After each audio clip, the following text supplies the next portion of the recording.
The ball sat 3 feet from the cup, a clean line with barely any break, and Tony knew he'd make it before he even set his putter behind it. One smooth stroke. The ball rolled true, caught the left lip, and dropped with that satisfying rattle. 1 over par on the 18th. Not his best hole, but good enough. 1 over on this one, that leaves me at 2 under for the day. Tony pulled his ball from the cup and turned to his friend waiting on the edge of the green. "Where are you sitting, Marco?" Marco was already crouching behind his ball, reading the green like it owed him money. 9 feet, slight right-to-left break. The kind of putt that separated the guys who played every weekend from the guys who just said they did. "If I sink this for birdie, I'll be even after 18. Marco didn't look up. He had that look he always got when a score mattered to him. Jaw tight, eyes narrow, like the ball had personally offended him. Tony glanced over at Jack, who was standing off to the side with his arms crossed, his ball sitting in the rough just short of the green. Jack's body language said everything his mouth hadn't yet. "And what about you, Jack? Weren't you 2 over last time I checked?" "Yeah, but I screwed up my approach shot, pulled it left into that garbage." Jack gestured toward the thick rough like it was responsible. "I'm looking at 3 over probably. I'll wait for Marco to clear out first." Marco stood, settled into his stance, and took his stroke. The ball tracked beautifully for the first 6 feet, then broke a touch too early, sliding past the right edge of the cup by an inch. He stared at the miss like it had insulted his mother. "That green's running faster than it should be," Marco muttered. "Or you misread it," Tony offered, grinning. "I never misread putts. The grass moved." "The grass moved, that's your excuse." "It's not an excuse, it's a meteorological observation." Tony shook his head, still smiling, as Marco tapped in for par. This was how it always went on Sunday mornings at Stone Creek Golf Club. The 3 of them trading shots and insults in equal measure, burning through 18 holes before the Arizona sun got serious about punishing anyone stupid enough to be standing in the open past noon. Antonio Ramirez, Tony to everyone who knew him, was 34 years old, a carpenter by trade, and currently enjoying the only truly peaceful hours his week had to offer. Sunday morning golf with his 2 best friends in Paradise Valley, a suburb of Phoenix where the fairways stayed green through sheer human stubbornness and an obscene water bill.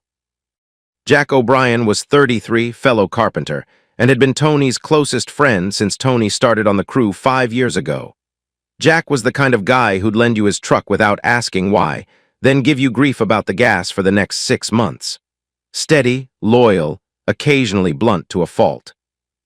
And Marco DeLuca, the youngest at 30, was their resident electrician, part-time comedian, and full-time pursuer of anything in a skirt.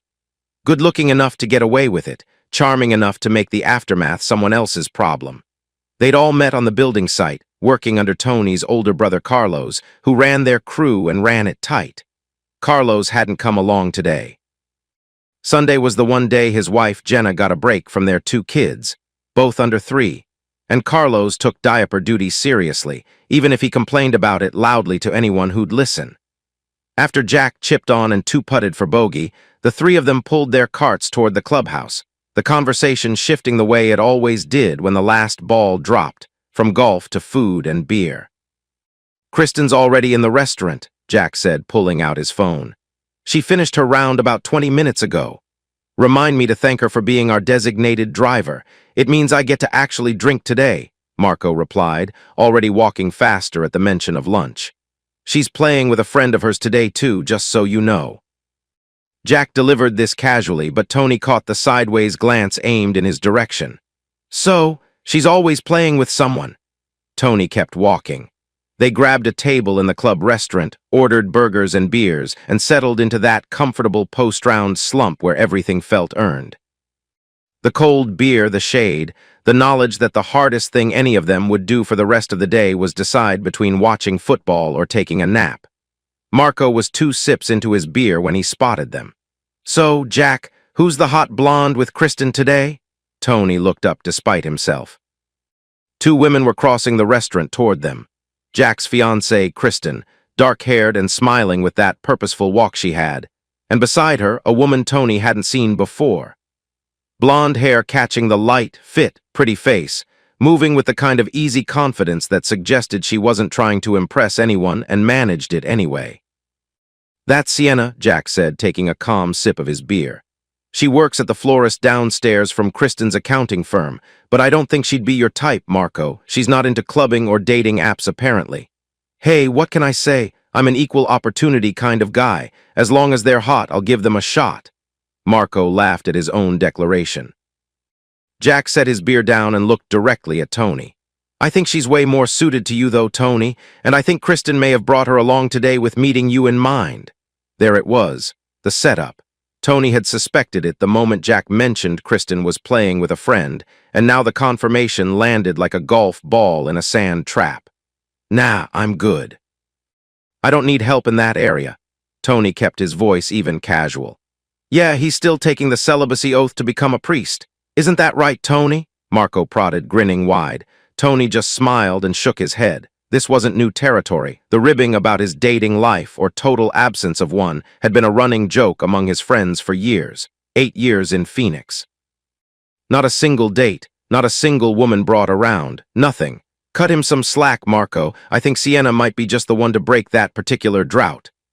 Jack's smile had a warmth to it that made Tony want to change the subject immediately. Hey, I'm not a charity case. I could find a woman if I wanted to. I'm just not that interested right now. 8 years is a long time to not be interested, Tony. At some point you need to put yourself back out there again. Marco's tone shifted just slightly, something almost serious underneath the teasing. One day, maybe. Then the two women were at their table and the moment for arguing evaporated. Who won today, guys? Let me guess, Tony as usual. Kristen slid into the seat beside Jack, leaning into him with practiced ease. Yeah, but only by 2 shots. I think Marco's getting better, Jack offered. By the way, guys, this is my friend Sienna. Sienna, you already know Jack, of course. Over there is Marco, and the guy on this side is Tony. Kristen paused, her eyes bright with amusement. Be careful around Marco, though. He should change his name to Casanova or something. Geez, I'm copping it today just because I like to keep my options open. Marco laughed along because that was what Marco did, took everything in stride and turned it into a punchline. Sienna took the open seat, the one next to Tony, because of course she did. And what about you, Tony? Do I need to be careful around you as well? Sienna asked, and her voice had a directness to it that caught Tony slightly off guard. Blue eyes looking right at him, nothing coy about it. Hardly. The guy's a saint, Marco answered for him, grinning like a man who just delivered a knockout punchline. Oh, Saint Tony, huh? Sienna turned to look at him properly. He was aware, suddenly and uncomfortably, of being assessed. Tony was just over 6 feet, dark brown hair and eyes, solid build from years of swinging hammers and hauling lumber. He kept himself in shape without being obsessive about it. Sienna herself was maybe 5'6", golden blonde hair pulled back from a pretty face, those blue eyes sharp and curious. 26 maybe, 27, young either way, younger than him. Nah, I'm no saint. I just don't play the field like young Marco here. What are you talking about, Tony? You don't even get on the field, let alone play it. Marco was on a roll now, laughing at his own material. All right, enough about my dating history, or lack of. Tony shifted his weight, hoping the conversation would steer somewhere else, anywhere else. I'm sure Sienna would be more interested in talking about other things. The conversation broadened after that, work, hobbies, the usual stuff people talk about when someone new enters a circle. Sienna asked questions easily, seemed genuinely curious rather than politely going through the motions.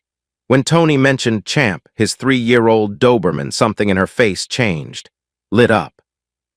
Really, I have my princess too. She's a golden retriever, turning 3 in about a month.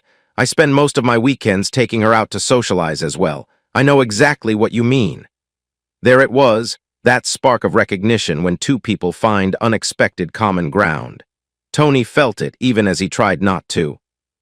Maybe you two should go on a puppy play date together, Kristen added, her tone a little too bright, a little too pleased with herself. Tony shrugged, nodded slightly, said nothing. I'd like that, Sienna offered. At least I'd have someone to talk to while Princess runs around with the other dogs. Silence from Tony, not hostile, not dismissive, just nothing. The offer sat there on the table between them like a tip nobody was picking up. Jack, sensing the moment dying, jumped in. Hey, we're having a house-leaving party next weekend, by the way. I expect all of you to be there. You too, Sienna. The conversation moved on. They ate. They drank another round. The afternoon unfolded the way Sunday afternoons were supposed to, unhurried, undemanding, full of the comfortable noise of people who genuinely enjoyed each other's company. When it came time to leave, Kristen made one more attempt. She pulled Tony aside near the exit, her voice low but direct. "You should set up a time to take the dogs to the park with Sienna. She'd really like that." Tony gave her that same half-smile, that same non-committal shrug. He didn't ask Sienna for her number, didn't arrange anything. Just said his goodbyes to everyone, got in his truck, and drove home to the 3-bedroom house he shared with Marco and 2 dogs who were always happy to see him, who never asked him to explain himself, and who never made him feel like he was disappointing anyone. The Arizona sun was dropping low by the time he pulled into the driveway, painting the sky in streaks of copper and rust. Champ was at the door before Tony even had his key out, that whole-body wiggle that Dobermans do when their person comes home, all muscle and barely contained joy. "Hey, buddy. Yeah, I missed you too." Tony dropped onto the couch with Champ's head on his thigh, the house quiet around him. He thought about Sienna's blue eyes, about the way she'd said "I'd like that" without any games or pretense. He thought about the fact that he hadn't even been able to say yes to a walk in the park. Then he turned on the TV, scratched behind Champ's ears, and stopped thinking about it entirely. The following Saturday, Tony stood on Jack and Kristen's front porch with a 6-pack of craft beer and the distinct feeling that he was walking into an ambush. Jack opened the door and immediately looked down at the beer. "Good to see you here, Tony, but are you planning on an early night with only a 6-pack? "Yeah, I got stuff to do tomorrow morning. Taking it easy tonight." "All right, go put them in the fridge." Jack stepped aside to let him in, then added, casual as a hand grenade, "By the way, Sienna's already here, just thought you should know." Tony stopped in the hallway. "Are you and Kristen seriously trying to set me up with her, or what?" Jack didn't even have the decency to look apologetic. "Of course we are. You can't seem to get the job done on your own, apparently." "Yeah, whatever." Tony shook his head and made his way toward the kitchen, where Kristen intercepted him before he could reach the fridge. "I'll take those, Tony. You go mingle a bit."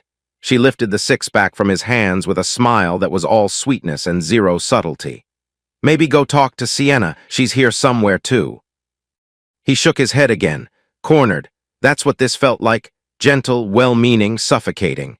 Every person in his life seemed to have collectively decided that what Tony needed was a woman, and they'd found one, and now all he had to do was cooperate, like it was that simple.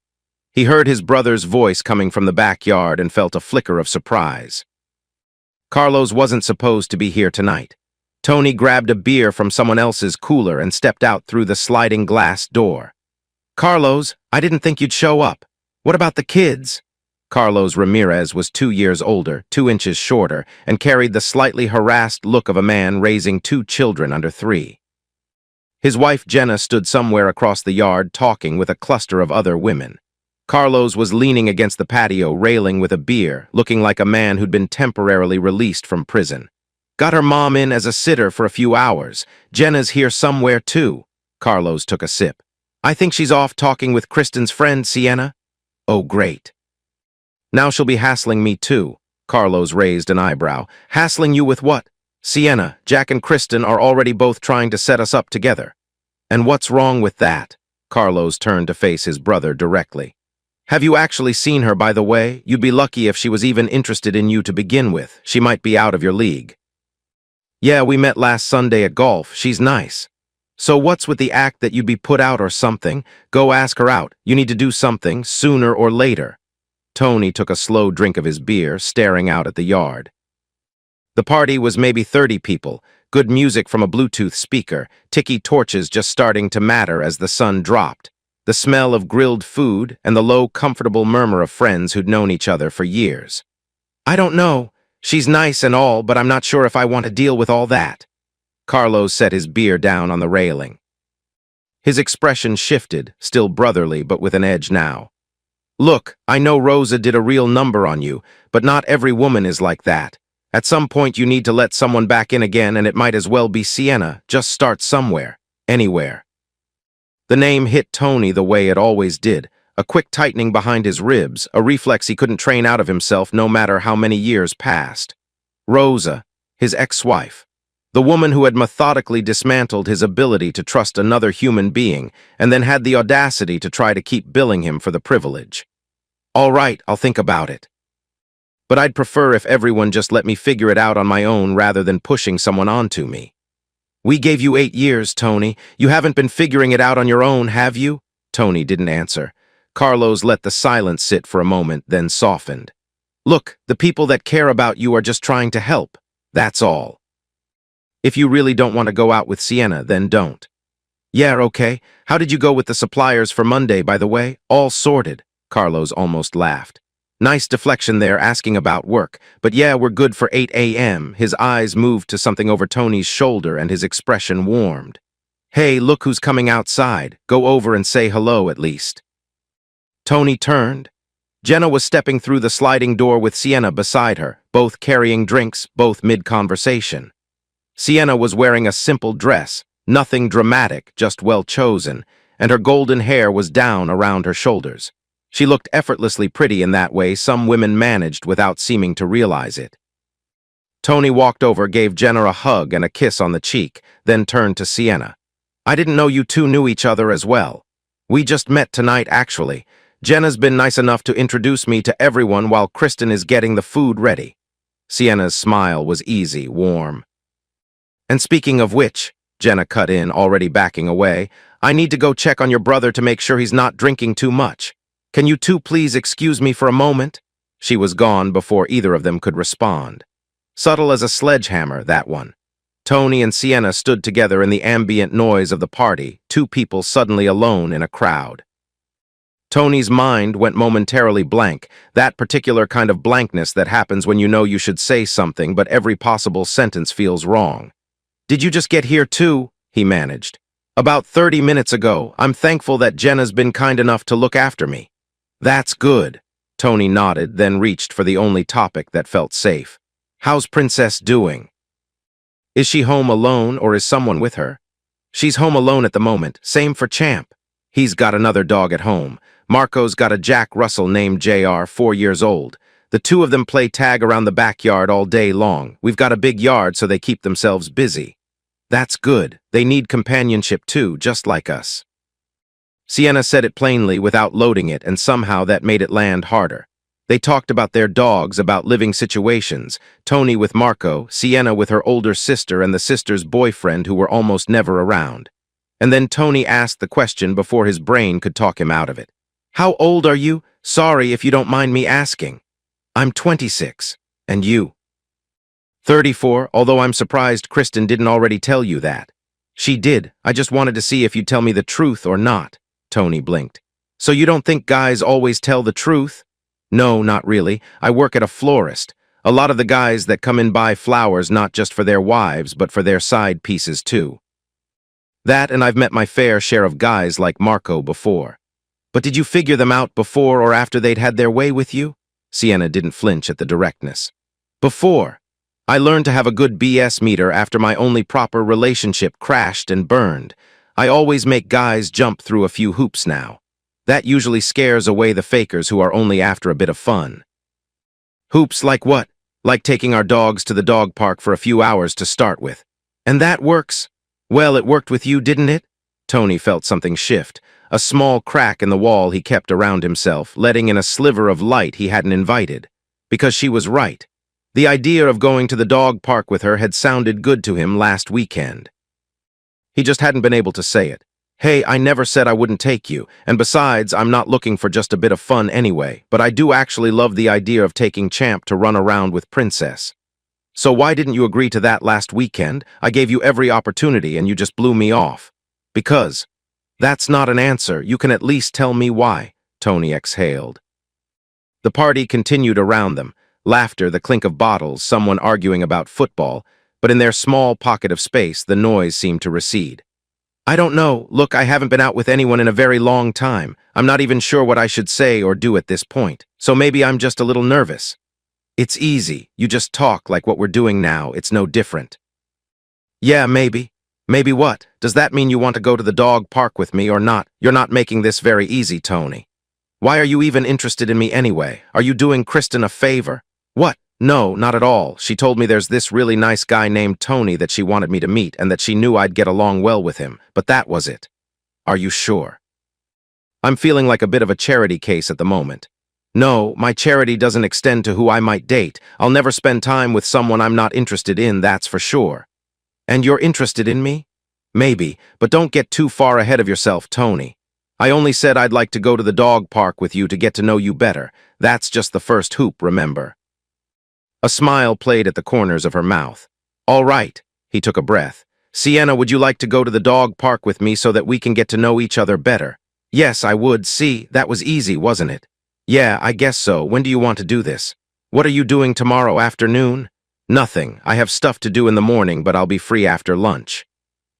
2 o'clock then. Give me your number and I'll text you the address. They exchanged numbers, and then the conversation loosened. And for the rest of the night, Tony found himself doing something he hadn't done in a very long time, gravitating back toward the same person over and over again. He'd talk with Carlos for a while, or grab another beer, or get pulled into some argument Marco was having about whether a particular shot on the 15th was actually out of bounds or not. But every few minutes his eyes would find Sienna across the room. She'd be talking with Kristen, or laughing with Jenna, or listening to someone else's story with that particular tilt of her head that meant she was actually paying attention. And then she'd catch him looking, and she'd smile, and those butterflies would start up again in his gut. A feeling so unfamiliar after 8 years of nothing that Tony almost didn't recognize what it was. He left the party around 11, earlier than most. Drove home with the windows down, the desert night air warm and dry against his arm. Champ and JR met him at the door in their usual frenzy of tales and spinning. Tony sat on the couch in the dark living room, one hand on Champ's broad head, and allowed himself to feel it. That nervous electricity. That pull towards someone. That dangerous, terrifying hope that maybe, just maybe, there was something on the other side of all the walls he'd built. Then he locked the front door, brushed his teeth, and went to bed. Tomorrow, the dog park, 2 o'clock. He was already nervous. Tony got to the park 20 minutes early because that's what nervous people do. They show up before they need to, as if arriving first gives them some kind of tactical advantage. The dog park was a 10-minute walk from the house he shared with Marco, a big open space with a perimeter fence, a few scattered trees offering patches of shade, and the kind of scrubby grass that survived in Arizona through pure spite.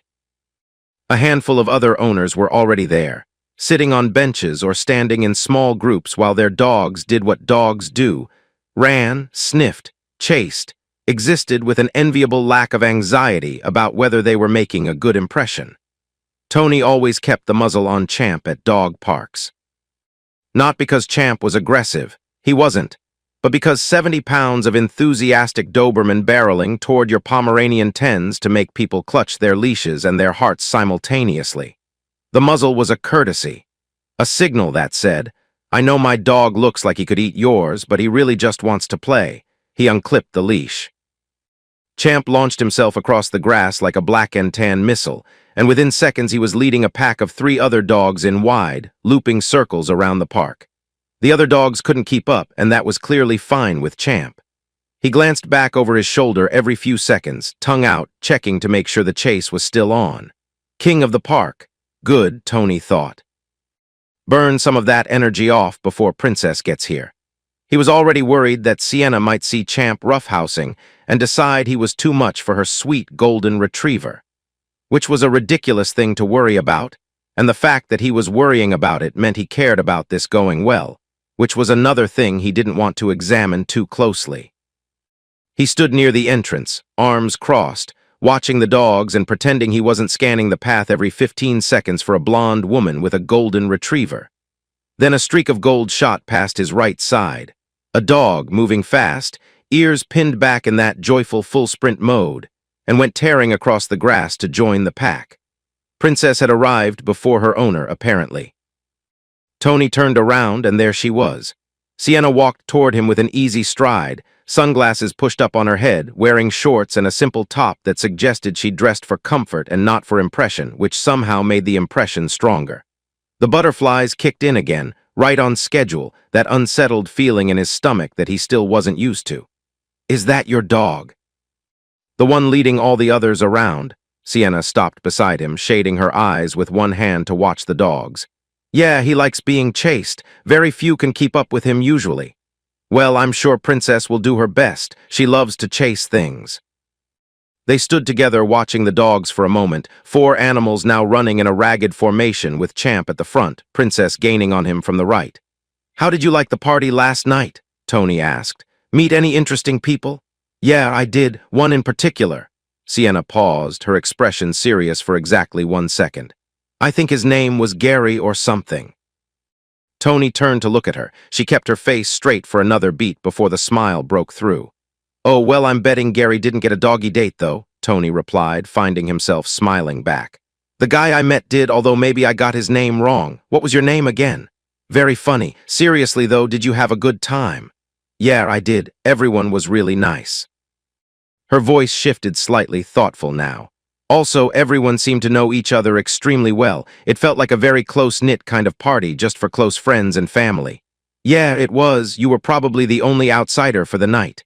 "I'm not sure whether to be flattered or insulted," she laughed, a real one not performed.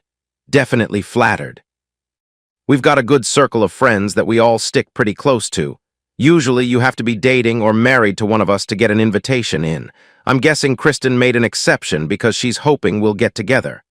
"And what do you hope for, Tony?" The question landed softly, but it landed. Tony kept his eyes on the dogs. "I'm not sure yet. Apparently, I still have some hoops to jump through." "That's right, you do, but I might make them easier for you if Princess and Champ get along well." "No pressure, Champ. You can do it," Tony called out across the park, loud enough that a nearby dog owner glanced over. Sienna laughed again, and the sound of it settled something in Tony's chest that had been unsettled for a long time. They walked slowly around the perimeter of the park while the dogs ran, and the conversation found its natural rhythm. Unhurried, curious. The kind of talking that happens when two people are testing whether they actually like each other or just like the idea of each other. "Jenna told me that both you and Carlos moved out here from California," Sienna said. "What made you guys want to come to Arizona?" "Carlos got offered a better position within the construction company we work for, but he'd have to relocate. Better pay, better conditions. He tried to talk me into coming with him, but I was married at the time. My ex-wife didn't want to move, so we stayed." "So if Carlos came first, when did you move?" "About 2 years after him." "And your wife?" "Nah, we just finalized our divorce by then, so it was a good chance for me to get out of San Bernardino, get away from everyone and start over." "What about your parents? Still there?" "My father died when we were young. My mom's remarried and living in Sacramento now with her husband." Sienna nodded. "So there wasn't much keeping you." "Still, it must have been hard saying goodbye to all your old friends." Tony's jaw tightened, just slightly, a micro-movement that most people would miss. Sienna didn't miss it. "No," he said. "That part was easy, trust me." He'd said it with a finality that closed a door, and Sienna, smart, perceptive Sienna, didn't try to open it. She let the silence breathe for a few steps, then pointed across the park. "Look, all the other dogs have gone back to their owners. It's just Champ and Princess now." She was right. The pack had thinned down to 2.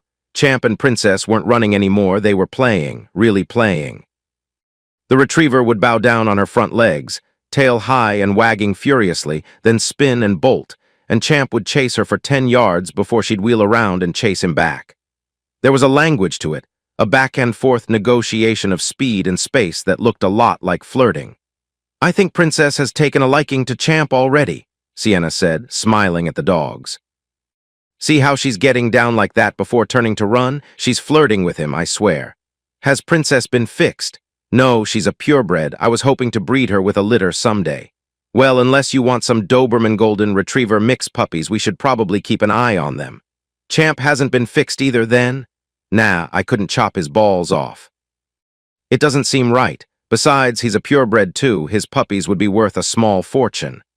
"All right, definitely keep an eye on them. When she comes on heat, Champ will probably try to move heaven and earth to get to her. She's very pretty." Sienna laughed. "Yeah, if only it was that simple for people too. Hey, you look good. Are you on heat? Let's do it." Tony laughed at his own joke and the fact that he'd made it. That he was comfortable enough to be stupid and funny with this woman he barely knew surprised him. Don't joke. I'm sure a lot of people are basically like that these days with all the dating apps. Hooking up with strangers for sex without even meeting first, just showing up at some apartment to get it on. They might as well be on heat. Yeah, the world's gone a bit crazy. That's part of why I've stayed away from all of it. I'm sure some women would have swiped on your profile if you had one. You're decently handsome after all. Thanks, but they're definitely not the type of women I'd want. Women on those hookup apps are a definite no for me. He paused. You're not on any of those, by the way, are you? No, never. Anyone shallow enough to have meaningless sex with a stranger isn't someone I'd want. Not at all. Tony nodded. Something in his chest loosened a little more, the same values, the same instinct about what mattered and what didn't. Across the park, Champ had started sniffing Princess with an enthusiasm that suggested the conversation about breeding was becoming urgently relevant. Yeah, we better call them back before there's some unauthorized doggy style happening over there, Tony said, and they both called out for their dogs, laughing as Champ and Princess trotted back reluctantly, tails still going, clearly disappointed that the party was being broken up. They threw balls. They did more laps. Princess and Champ kept finding each other, and Tony and Sienna kept finding more things to talk about. Easy things, comfortable things, the kind of conversation that makes you forget you're supposed to be guarded. When the afternoon shadows started to stretch, they called the dogs in for the last time. I've really enjoyed this, Sienna said, clipping Princess's leash back on. She looked up at Tony with that smile, the real one, the one that made her whole face change. See, it wasn't so hard after all, was it? No, it was good, really good, actually. Tony hesitated for half a second then. So what's the next hoop? Oh, I'm not sure. Most guys never get past the first one. Maybe you can ask me out to dinner sometime. Sure, what about next Friday night? Sienna tilted her head, studying him. Yeah, I can do that. Are you going to pick me up too? Of course, just text me your address later. Is 7 o'clock fine? Yeah, I'll see you then, Tony. Bye, Sienna. She'd started to walk away when she turned back. Oh, by the way, what kind of place are you taking me to, just so I know how to dress? I haven't figured that out yet. I'll text you later. Okay, until then. She smiled one last time, then turned and walked off with Princess pulling gently at the leash, the golden retriever looking back over her shoulder toward Champ one last time. Tony watched them go. The late Arizona sun was warm on his face, and Champ pressed his flank against Tony's leg, panting, satisfied. He felt good, better than he'd expected. Better than he'd felt in a long time. Could he actually be moving on? The thought flickered through him like a match struck in a dark room, brief, bright, and a little frightening. Because moving on meant opening a door he'd nailed shut 8 years ago, and he still wasn't sure what was on the other side. But for the first time in a very long time, he wanted to find out. Tony picked up Sienna at 7 sharp on Friday night and took her to a place called Marin's, an Italian restaurant in Scottsdale that Jack had recommended. White tablecloths, dim lighting, the kind of menu where nothing had a price that would make a carpenter feel comfortable. But Tony wasn't trying to impress her with money. He was trying to show her he gave a damn, which, given his recent track record, felt like progress. And for the first 2 hours, everything was good. Better than good. They ordered wine, then food, and the conversation flowed the way it had at the dog park. Natural, unhurried, full of the small discoveries that happen when two people are genuinely curious about each other. Sienna talked about growing up with her older sister and her brother, about how her father had dragged them all to the golf course every weekend, whether they liked it or not, about working at the florist, and the strange window it gave her into other people's relationships. You learn a lot about people from the flowers they buy, she told him. The guys who come in looking panicked on a Friday afternoon, they screwed up. They're buying gilt bouquets. The guys who come in calm, midweek, no occasion, those are the ones buying for someone they genuinely care about. Which category would I fall into? Tony asked. Neither. You'd be the guy who walks past the shop every day and never comes in. She said it without malice, with a half-smile that told him she was teasing but not entirely joking. Yeah, fair point. The food came. They ate. Tony asked about her family. Her father still lived locally. Her brother had moved to Tucson for work. Her mother had passed away when Sienna was 19. She talked about it openly, not dramatically, with the particular steadiness of someone who'd made peace with a loss that would never fully heal. Tony listened and nodded and asked the right questions, and he could feel the rapport between them building, thickening, becoming something real. This woman was funny and smart and direct, and she didn't play games, and every minute he spent with her made him want another minute after that. Then Sienna set down her wine glass and looked at him across the candlelight. "Do you mind if I ask you something about your previous marriage?" The question entered Tony's chest like a cold draft through a cracked window. His fork paused halfway to his mouth. He set it down. "Depends, what do you want to know?" "Well, when did you meet her? How long were you two together? That kind of thing." Sienna watched his face as she asked, and Tony could see that she'd noticed the shift, the stiffening of his shoulders, the way his eyes went flat for just a moment before he caught himself. "We met in high school. We were both about 15. We started dating pretty soon after, eventually got married when we were both 20. How long were you married?" 5 years. I was divorced by the time I was 26. That's when I moved out here to be with Carlos. What was her name? Rosa. The name sat between them on the white tablecloth like something that had been spilled and couldn't be cleaned up. Sienna waited a beat before asking the next question, the question that every previous conversation in Tony's life had eventually led to, the question he'd spent 8 years avoiding. "And what happened? Why did you two get divorced after being childhood sweethearts?" Tony's hands were under the table now, his fingers pressing into his thighs. A familiar tightness was building in his chest, that constriction that came whenever this subject surfaced, that combination of anger and grief and humiliation that 8 years of silence had done nothing to diminish. "Sienna, can we not talk about my ex-wife?" His voice was even controlled, but the warmth had left it. "I'd rather not discuss that stuff, not here, not with you." The "not with you" landed harder than he'd intended, and he saw it register on Sienna's face, a small flinch quickly hidden. "Of course, I'm sorry." She picked up her wine glass, took a sip, and the subject was dropped. But the damage was already done. Not to Sienna, she recovered within seconds, smoothly steering the conversation to the movie they were going to see after dinner. The damage was to the current between them, that invisible line of warmth and connection that had been building all evening. Tony had severed it with 4 sentences, and now the air between them felt different. Thinner, cooler. They went to the movie. They sat in the darkened theater for 2 hours, sharing an armrest and a bucket of popcorn, and Tony was physically present for every minute of it. His body was in the seat. His eyes were on the screen, but everything else, whatever had been opening inside him all week, whatever fragile new thing had been reaching toward the light, had retracted behind a wall so thick he could almost feel the weight of it. Sienna could feel it too. She didn't reach for his hand, didn't lean into him. She sat in the seat beside the man she'd been excited about all week and sensed, with the accuracy of someone whose intuition had been sharpened by past hurt, that something essential had changed in the last hour. After the movie, Tony drove her home. The conversation in the car was polite, surface level, the kind of talk that fills silence without saying anything. He pulled up outside her house and walked her to the front door because that's what a decent person does, and Tony was, fundamentally, a decent person. That was part of what made the whole thing so confusing. "Would you like to come in for a coffee?" Sienna offered. She was standing in the glow of the porch light, her face turned up toward his, and he could see the hope in her expression, fragile, specific, asking for something more than coffee. "I better not. I need to get up early in the morning. Busy day ahead." "Oh, okay." The hope dimmed. "Did you have a good time tonight, though?" "Yeah, I did, and you?" "Yes, very much so."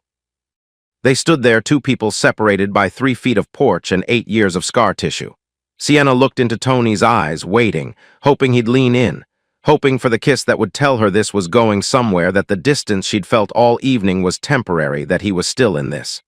"Well, I guess this is good night then," she said. "Yeah, I better get going." "Have a good night and a good weekend, too." Tony turned and walked back to his car. Sienna stood on the porch and watched him go. Her keys were in her hand. The front door was right there. She could just go inside, pour herself a glass of wine, sit on the couch with Princess, and accept that this was another one that wasn't going to work out. She'd done it before. She knew the drill. But something made her call out before she could stop herself. "Tony, are you at least going to ask me out again?" He'd reached his car. His hand was on the door handle. He turned back toward her but didn't walk closer. "I'll text or call you later, okay?" "Okay, sure." He got in the car. The engine started. The headlights swept across the front of the house as he pulled away, and then the street was quiet again, and Sienna was alone on the porch with a dead feeling in her stomach. She went inside. Princess met her at the door, tail wagging, oblivious to the complexities of human attachment.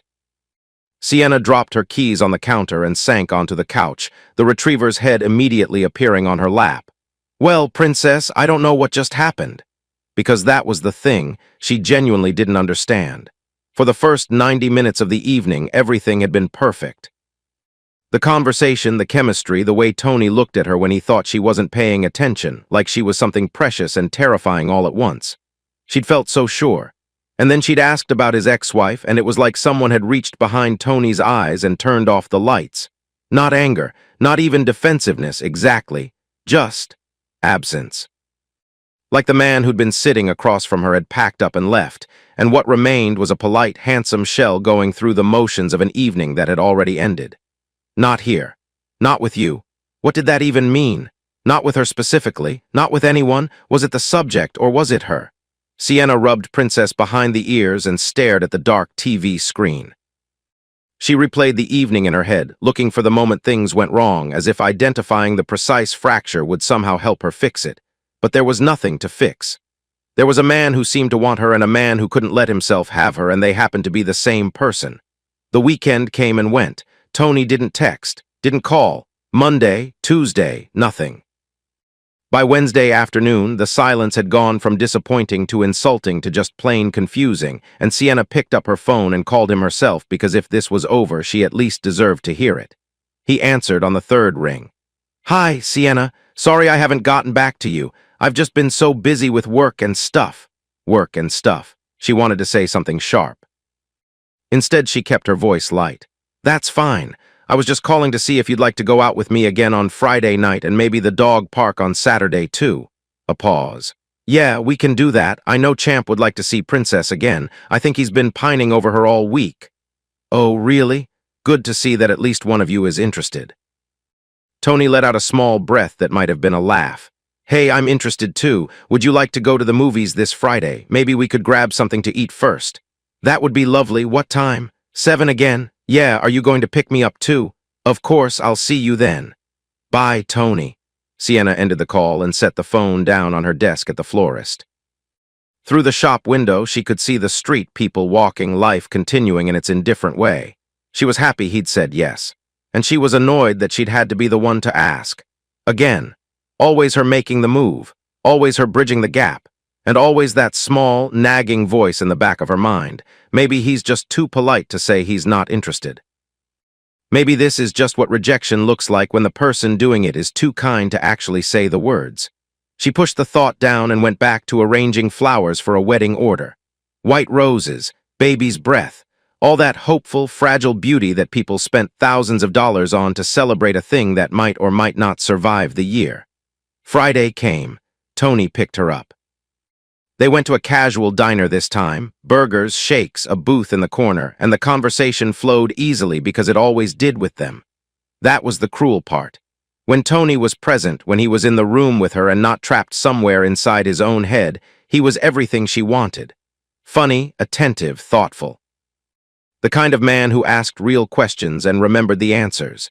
He asked about her family again, her brother in Tucson, her father's latest golf tournament, whether her sister's boyfriend had finally gotten around to fixing the leaky faucet he'd been promising to fix for 3 months. He remembered details. He listened. And so, after an hour of this warmth, Sienna decided to try again. Carefully this time, gently. "Do you mind if I ask you something about your previous marriage?" She watched it happen in real time, the shift. That barely perceptible change in his posture, shoulders drawing in, jaw setting, eyes losing something, like watching a house's lights go out room by room. "Depends." His voice was careful. "What do you want to know?" "Just, well, you told me you were childhood sweethearts. You must have been so close. What went wrong between you two?" Tony picked up his glass and took a drink. Set it down. His fingers stayed wrapped around it. "Sienna, can we not talk about my ex-wife? I'd really rather not go there." Same words, same wall, same vanishing act. Of course, I'm sorry. The rest of the evening played out like a rerun. The movie, the drive home, the walk to the front door. Sienna didn't offer coffee this time. She didn't wait for a kiss that wasn't coming. She didn't ask if he'd call. Good night, Tony. Good night. I'll call you about the dog park tomorrow. Sure. She smiled, went inside, and closed the door. He didn't call about the dog park. Saturday passed. Sunday passed. Silence. This time, Sienna didn't pick up her phone. In her mind, the verdict was in. 2 dates, same pattern. The moment she got anywhere near whatever had happened with his ex-wife, Tony shut down completely. And the shutdown wasn't temporary, it lasted for days. He'd go cold, go quiet, disappear into whatever fortress he'd built for himself, and no amount of patience or warmth or good conversation could reach him there. She liked him. That was the frustrating part. She genuinely, deeply liked this man, but she couldn't keep banging on a door that someone on the other side kept bolting shut. So she stopped knocking. Saturday came and went. Tony didn't call. Sienna took Princess to the dog park alone, watched her run with the other dogs, and tried not to look for a Doberman that wasn't there. Monday morning on the construction site smelled like fresh-cut lumber and diesel fumes, the sun already hammering down at 8 a.m. like it had something to prove. Tony was measuring out a header beam on the second floor of the framing when Jack's boots appeared on the plywood beside him. Tony didn't look up. He knew those boots. He also knew, from the way Jack was standing there without saying anything for a good 10 seconds, that this wasn't about work. Tony, how did your date night go on Friday with Sienna? Yeah, fine, I guess. Tony kept his tape measure extended, pencil behind his ear, eyes on the lumber. You don't sound too positive about it. It went okay, all right? Why did she say something? Jack crouched down so they were at eye level. His voice dropped below the noise of the nail guns firing 2 rooms over. Yeah, she was over yesterday with Kristen. She said it didn't go well at all from her perspective. She thinks the 2 of you are dead in the water, that you're not interested in her. Jack paused. Is that about right? No, I am interested in her. Then why didn't you ask her out again? And why didn't you call her about the dog park on Saturday like you told her you would? Tony finally looked up.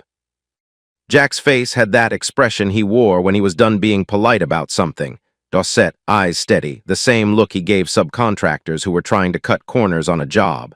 Why are you hassling me about this stuff? I swear you and Kristen want us together more than we do. Really? You ghost her after a few dates and that's your response? What do you guys want from me? Kristen has a single friend and now we're all supposed to just instantly get together. What if Sienna's right and I'm not that interested? Well then just say so if that's the case. Don't ghost her while telling me you still like her when you clearly don't. She's going to be around our group whether you 2 are dating or not. At least you could do the right thing by her. Yeah, whatever. You're not going to say or do anything, are you? Jack stood back up, shaking his head. He knew Tony. He knew this was the part where the shutters came down and the conversation hit a wall. Probably not. What does it matter anyway? Jack stared at him for a long moment. The nail guns kept firing. Somewhere downstairs, Marco was yelling at a junior electrician about a junction box. What does it matter?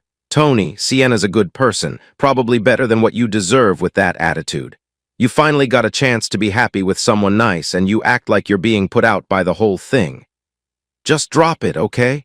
I told you before I don't need a woman to be happy. Stop trying to marry me off. Tony stood up and walked toward the far end of the framing, his tape measure still in his hand, the conversation over. Jack watched him go. His best friend had seemed genuinely happy around Sienna, lighter, looser, more like the version of Tony that occasionally surfaced on really good days. Then something had flipped and the old Tony was back. The one who kept everyone at arm's length and called it contentment. Sienna had told Kristen exactly when the shift happened. Both times, she'd asked about his ex-wife. Both times, Tony had shut down completely, like someone had pulled his plug.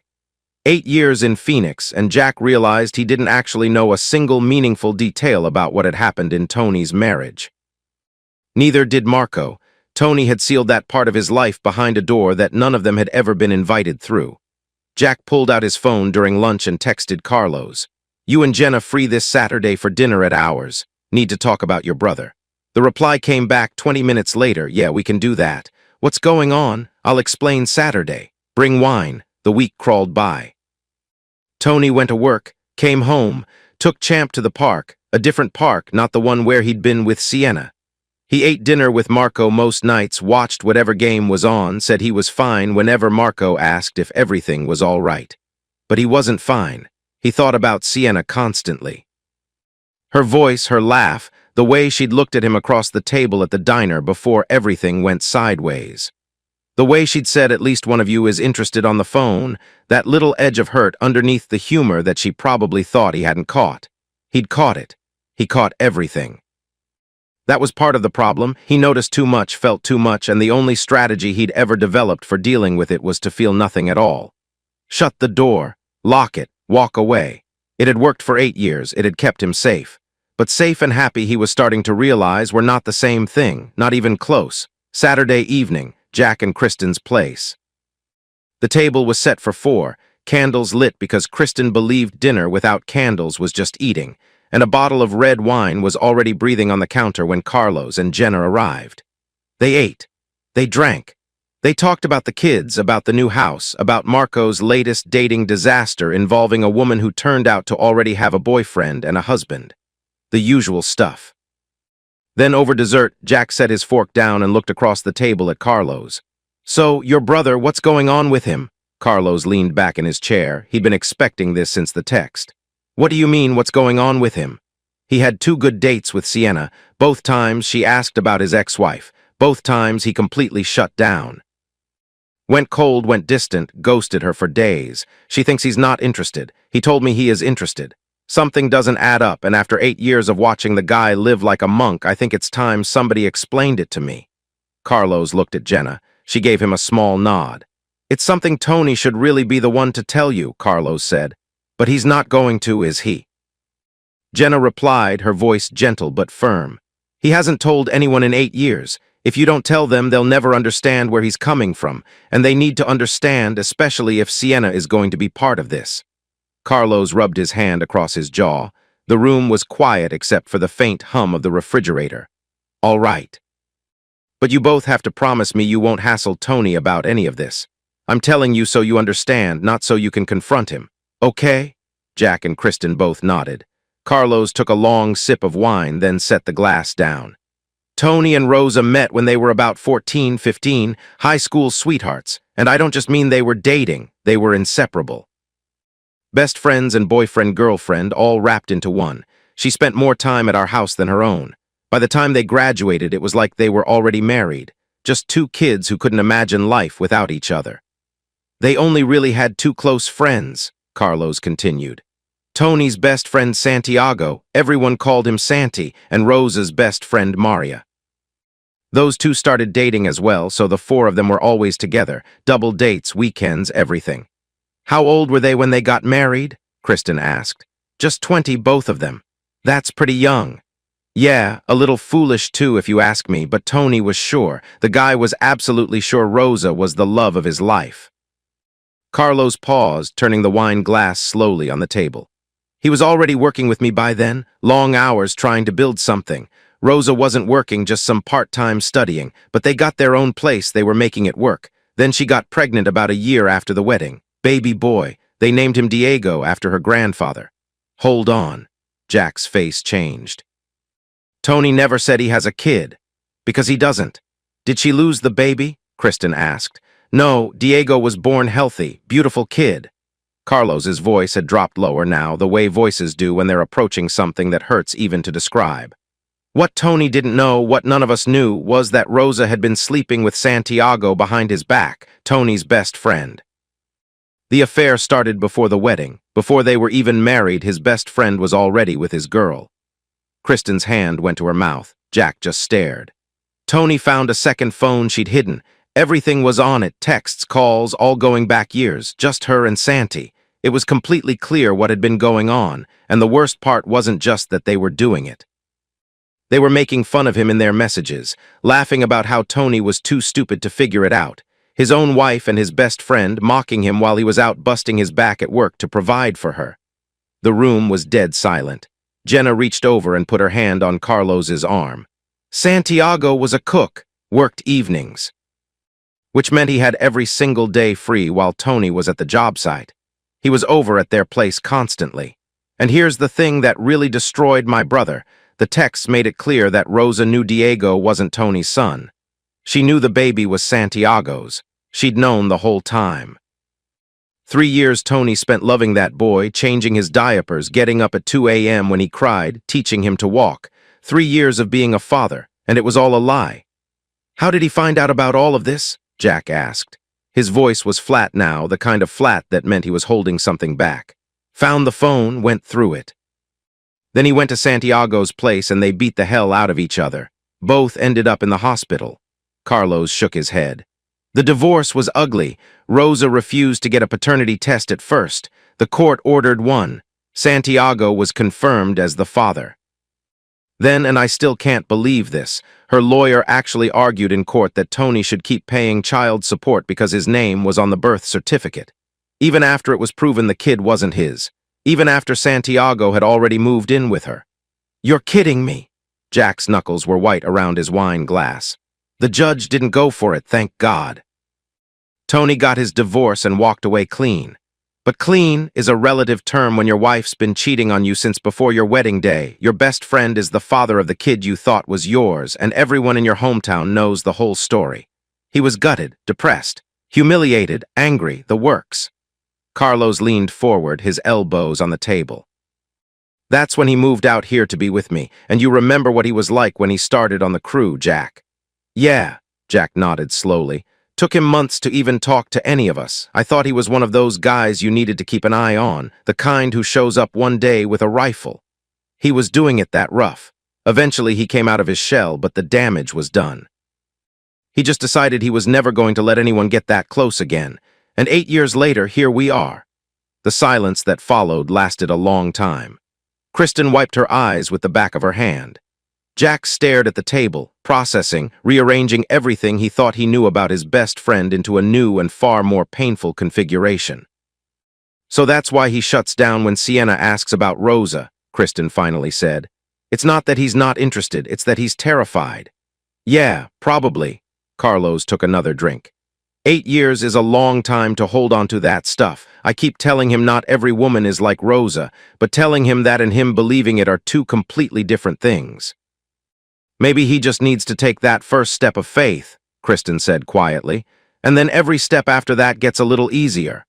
Getting him to take that first step, that's the hard part. If we push him, he'll resent us for forcing it. He has to be the one to do this. Carlos looked around the table at the three people who cared about his brother almost as much as he did. I just hope he figures it out before he's an old man. They all nodded. The candles flickered.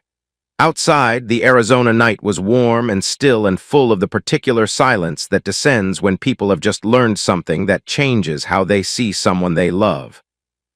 The following Wednesday, Kristen sat across from Sienna at a small cafe 2 blocks from the florist, stirring a latte she hadn't yet tasted, trying to decide whether what she was about to do was the right call. Sienna looked tired. Not physically. She was still put together, still pretty, still the kind of woman who turned heads in a coffee shop without trying. But there was something dimmed behind her eyes, a flatness that hadn't been there a few weeks ago. How are you doing? Kristen asked. I'm fine, work's been busy. Princess chewed through another pair of my shoes, so that's fun. Sienna smiled, but it didn't reach all the way. And the Tony situation? Sienna's fingers tightened around her cup. There is no Tony situation. I think that's kind of the point. Do you still like him? Kristen, just answer the question. Sienna stared at her coffee for a moment. Yeah, I do. That's what makes it so frustrating. When he's actually there, when he's present and talking and being himself, he's everything I'd want. Funny, kind, real. But then I get anywhere near whatever happened with his ex-wife, and it's like someone flips a switch. He just vanishes, and I can't keep chasing someone who doesn't want to be caught. Kristen nodded slowly. What if I told you there was a reason for all of that? A specific reason that explains everything. Why he shuts down, why he's been alone for 8 years, why he can't even say his ex-wife's name without freezing up. Sienna looked at her. What do you mean? Carlos told us what happened. The full story. And I've been going back and forth all week about whether I should share it with you because it's really Tony's story to tell. But Tony is never going to tell it. Not to you, not to anyone. And I think if you understood what he went through, you might see him differently. Differently how?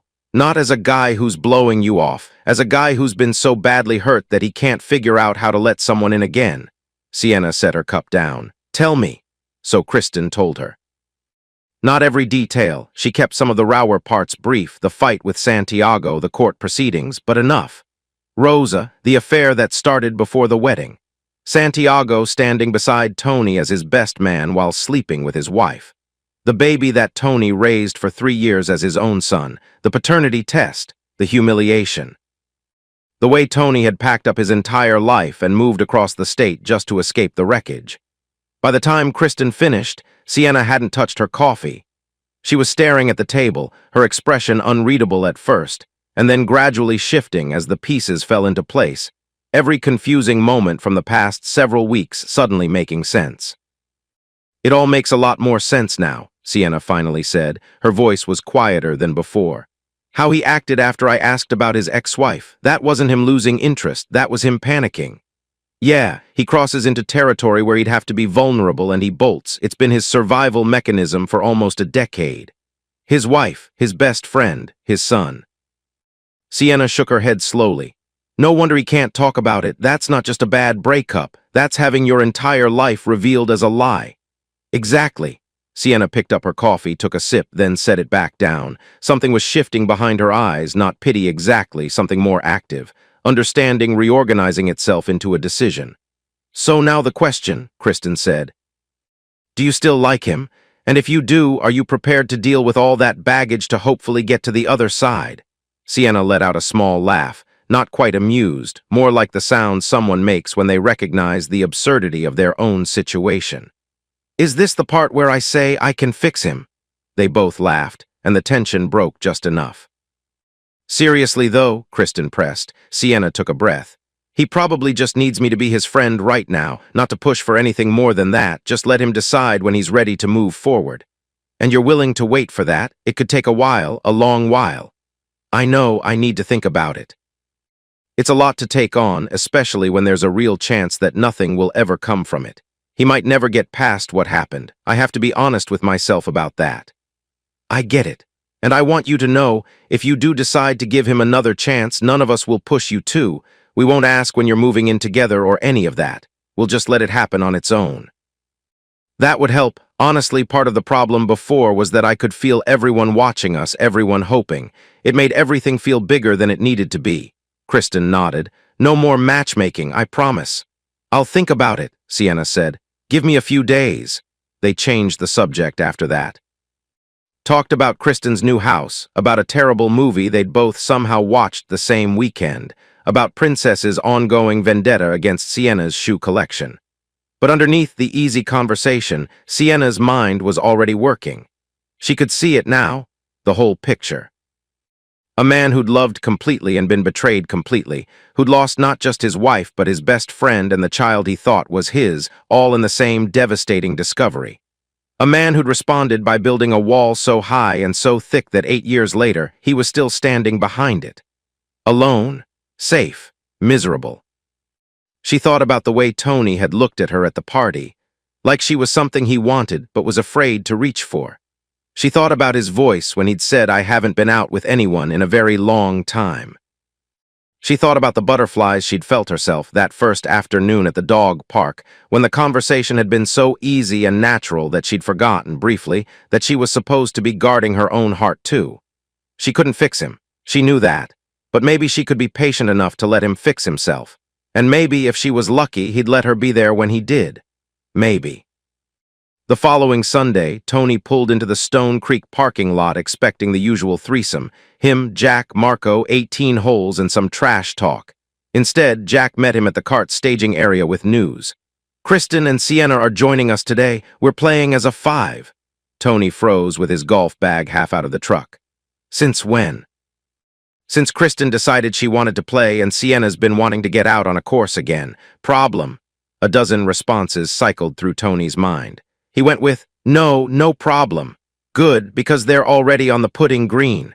Tony hadn't seen Sienna in almost 3 weeks. 20 days if he was being precise about it, which apparently he was because he'd been counting without admitting that he'd been counting. She looked good, simple golf outfit, hair pulled back, sunglasses pushed up on her head. She was practicing a putt when he walked up and she sank it from about 8 feet without looking up. "Nice putt," Tony said. Sienna straightened and met his eyes. Her expression was warm but measured. No eagerness, no coldness, just a steady middle ground that Tony found more disarming than either extreme would have been. "Thanks. I'm a little rusty, though. Haven't played in a couple of months." "You played with Kristen a few weeks back, didn't you?"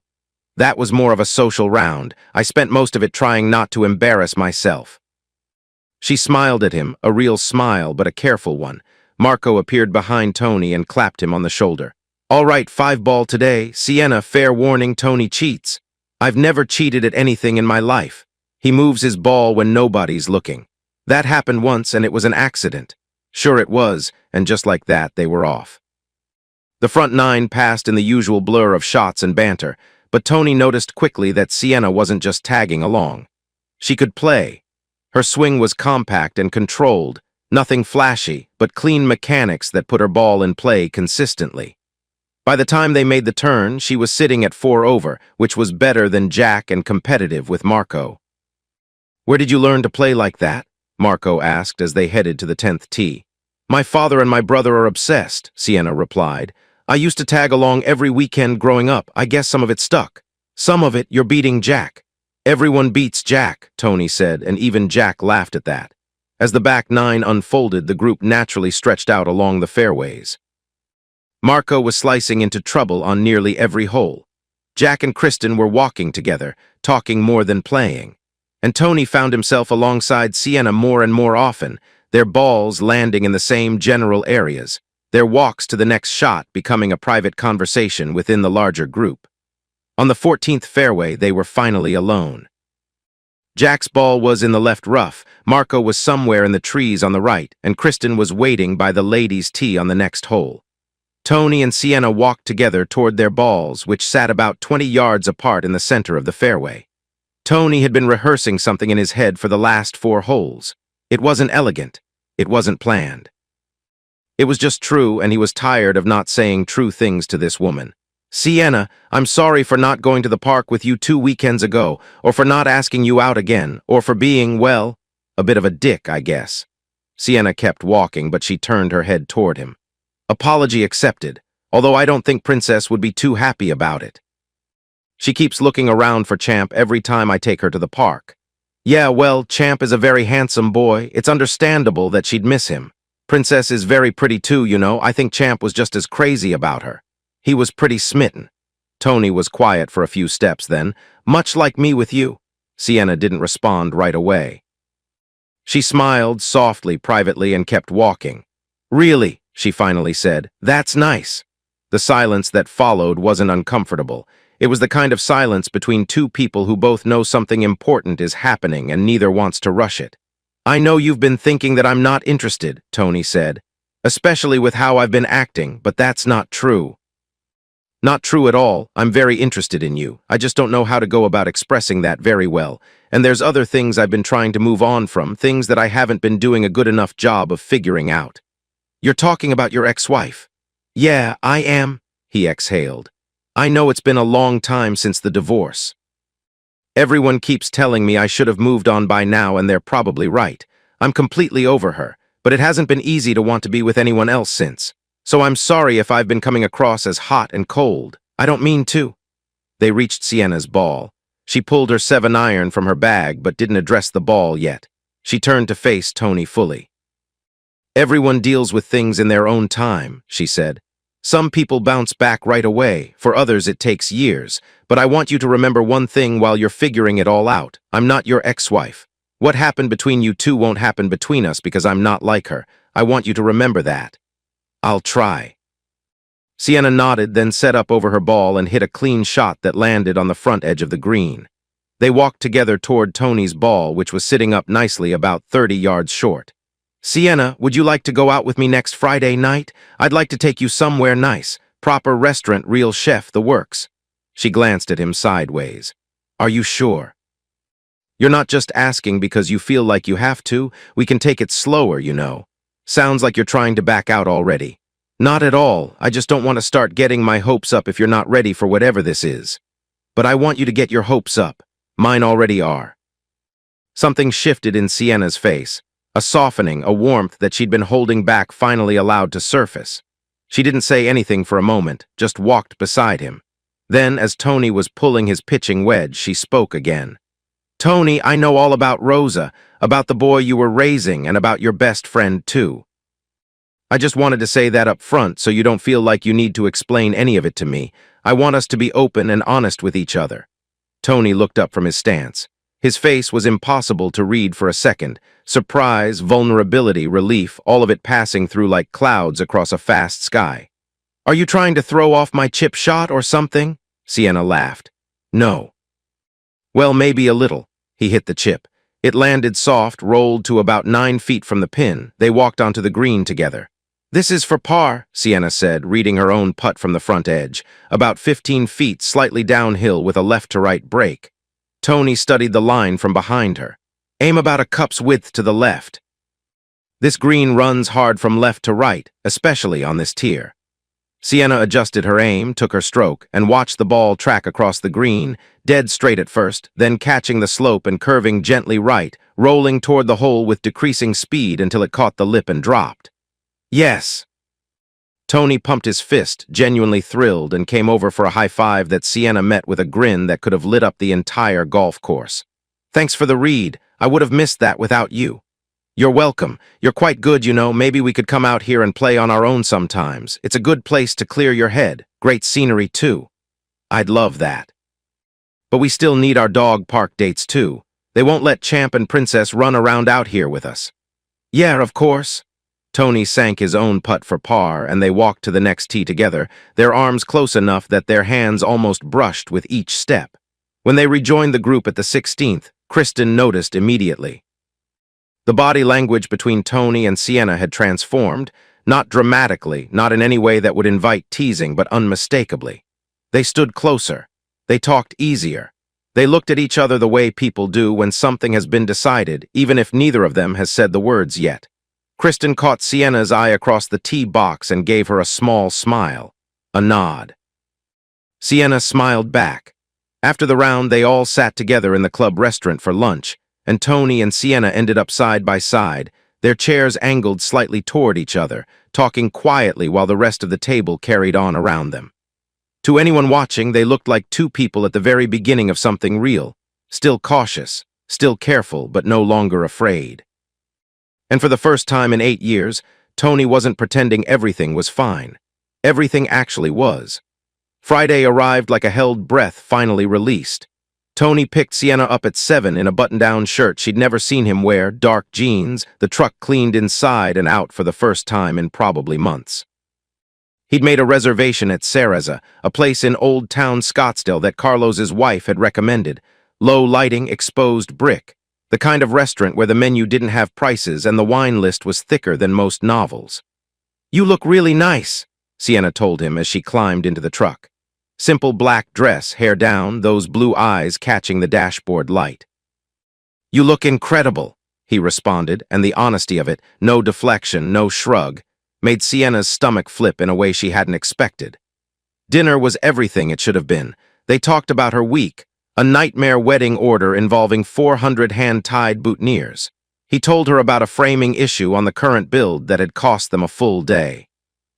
They talked about Champ chasing a squirrel through Marco's freshly planted herb garden. They talked about Princess discovering she could open the pantry door and helping herself to an entire bag of treats. 2 hours passed. Neither of them checked a phone. Neither wanted to be anywhere else. By the time they finished dessert, it was just past 9. Early. The night still young, the air outside warm and dry, the Scottsdale streets busy with people moving between bars and restaurants. Tony opened the truck door for her. Then, instead of starting the engine, "Sienna, would you like to come back to my place? Maybe watch something, have some wine. It won't be as fancy as what we just had, but I'd love to. Is Marco going to be there?" "Saturday night? He's probably already 3 clubs deep by now. Won't see him until morning." They drove to Tony's place. The house was quiet. JR trotted over for a quick investigation of the newcomer, sniffed Sienna's ankles, accepted a scratch behind the ears, then disappeared back to whatever corner he'd been sleeping in. Champ predictably went straight for Sienna like she was a long-lost relative, his whole body wiggling with enthusiasm until she knelt down and gave him a proper greeting. "He remembers you," Tony said. "Of course he does, we're old friends." Sienna stood up, brushed the dog hair off her dress, and looked around. "Nice place, it's bigger than I expected. 3 bedrooms, big yard out back." That was the selling point, the yard for the dogs. Tony poured 2 glasses of red wine. They settled onto the couch. He found something on TV, a show neither of them had seen, something that required 0 commitment and 0 brain power. Within 10 minutes, Sienna had leaned into him. His arm was around her shoulders.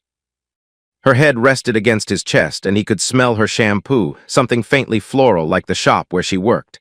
The TV played on, but the show could have been in another language for all either of them were tracking it. "Are you watching this?" Sienna asked, her voice slightly muffled against his shirt. "No, not really. What are you thinking about?" "Honestly." "I'm thinking about how badly I want to kiss you." Sienna lifted her head to look at him. Her eyes were soft and certain in the dim light of the living room, and whatever distance had existed between them over the past month, the false starts, the ghosting, the walls, all of it compressed down to nothing in the space of a single breath. "Then kiss me already," she said. He did. And whatever part of Tony had been holding back, whatever locked door he'd been pressing his weight against for 8 years, it gave way. Their first kiss was gentle, tentative. The second was not. Something ignited between them, fast and hungry and mutual, and the TV became background noise, then irrelevant, then forgotten entirely as they found their way down the hall to Tony's bedroom, leaving a trail of shoes and inhibitions behind them. What followed was urgent, passionate, and overdue. 8 years of nothing for Tony, over a year for Sienna. The math alone would explain the intensity, but it was more than that. It was the release of weeks of wanting and waiting and wondering, the physical expression of a connection that had been building since a Sunday afternoon at a golf club when a blonde woman sat down beside a man who'd forgotten how to want anything. Afterward, they lay tangled in the sheets, the ceiling fan turning slowly above them, both slightly breathless, both slightly stunned by what had just happened. "I didn't plan for this tonight," Tony said, staring at the ceiling. "When I invited you over, I swear this wasn't what I had in mind. Tony, I know. I just don't want you to think this was all I was after. I wanted this too." "You don't need to explain." She propped herself up on one elbow and looked down at him. "This is the first time you've been with anyone since your divorce, isn't it?" "Yeah, it is." He met her eyes. "I'm hoping this is the start of something real, not just a one-time thing." "I'm hoping for that too. We can take it slow though if you need to. There's no rush." "Speak for yourself." "I can't wait to do this again." Sienna laughed, a genuine, surprised laugh, and dropped her head onto his chest, and Tony felt something crack open inside him that he'd thought was permanently sealed. But Sienna wasn't finished. After a few minutes of quiet, her fingers tracing idle patterns on his chest, she spoke again. "Tony, before we go any deeper into this, I need you to do something for me." "Okay, what is it?" "I need you to be honest with me about how you still feel, about everything, about Rosa, about what happened, about why you've been locked up for 8 years. I don't want us to start this with stuff buried between us. I need a clean slate, and I need you to give me one." Tony went very still. The ceiling fan turned. Somewhere in the house, Champ's nails clicked on the tile floor as he shifted in his sleep. "All right," he said. "I can do that, but I want you to know I haven't talked about this with anyone, not even Carlos, not really. I've tried not to even think about it." "I know, and I know as a guy you probably want to keep all that stuff bottled up so you don't look vulnerable. I'm guessing that's what you've been doing for 8 years. "Yeah, pretty much. I don't want you carrying that around anymore, not if we're going to be together, it won't help us." She lifted her head to look at him. "Whatever you tell me, I'll take it to the grave. This is just between us, no judgment. This is your chance to get it all out without the fear of it being used against you." Tony lay there for a long time. The darkness of the room felt safe, safer than daylight, safer than a restaurant table or a golf course fairway. Here, with the warmth of her body against his and the quiet of the house around them, it felt like the kind of place where a person might finally be able to say things they'd been choking on for nearly a decade. "All right," he said again. "I guess I'd start with how it felt when I found out she'd been cheating on me, because it wasn't just the cheating, it was who she was to me. Rosa was my everything, my best friend before she was my girlfriend, The person I told everything to. She was the reason I went to work every morning, the reason I was trying to build something. She knew parts of me that nobody else knew. And then to find out that she never truly felt the same way about me, he trailed off. The words were coming slowly, dragged up from somewhere deep and rust-sealed. Was she in love with Santiago? Sienna asked, her voice barely above a whisper. I think so. The texts between them sounded like it, but maybe that was just to make him feel special. I don't know. Did you have any idea? Before you found the phone? None, zero, and that's hard for me to accept even now that the signs must have been there and I just ignored them. Looking back, yeah, there were moments, but at the time, I was completely blind. Sienna nodded against his chest, saying nothing, giving him room. The worst part was reading their texts, how often they got together while I was at work. But also how they joked about me being too stupid to notice. My wife and my best friend were laughing at me. While I was out there loving her and spending my free time with him, they were mocking me for it. I still can't understand how two people could do that and enjoy it. When did it start? Before we were married. Her second phone, she only got it to keep their things secret. The very first text on it was the start of the affair. She was still only 19. We didn't get married until we were 20. His voice went flat. I still can't figure out why she married me. If she wanted to be with Santi, why not just leave? Why go through with it? Why stand there at the altar and say vows she was already breaking? Some people get a thrill from secrets, Sienna said quietly. The plotting, the sneaking around, take that away, make it a normal relationship, and maybe it loses whatever made it exciting for them. Maybe, but it would have been so much easier if she just left. It would have hurt, but not like this. Another long silence. Tony's hand found Sienna's in the dark. She still married me. And Santi stood right there beside me as my best man. Then she got pregnant within the year. Tony's voice cracked slightly, just enough to hear. Her texts made it clear that she knew Diego was his, not mine. She knew it and she let me believe he was my son. For 3 years, I loved that boy with everything I had. He wasn't their son back then, he was our son, my son. Sienna's fingers tightened around his. Finding out that my own son wasn't actually mine, that was the hardest thing in all of this. Tony's voice was raw now, stripped of the control he usually maintained. That almost killed me, and I don't mean that as a figure of speech. I know, Sienna whispered. They lay together in silence for a while. Tony breathed. Sienna waited. Her lawyer tried to get me to keep paying child support even after the paternity test proved he was Santiago's. Can you imagine that? 3 years of raising someone else's kid, and they still wanted my money. What did the judge say? Threw it out. I walked away with nothing except the knowledge that the last 10 years of my life had been a complete lie. How do you feel about it now? All of it, Tony thought for a long time. Bitterly disappointed, disgusted. I loved her so much. I thought we were going to grow old together. And then to have all of that ripped away, my wife, my best friend, my son, my whole life. It broke me. I'm not going to pretend it didn't. Are you still broken? Another pause. I hope not.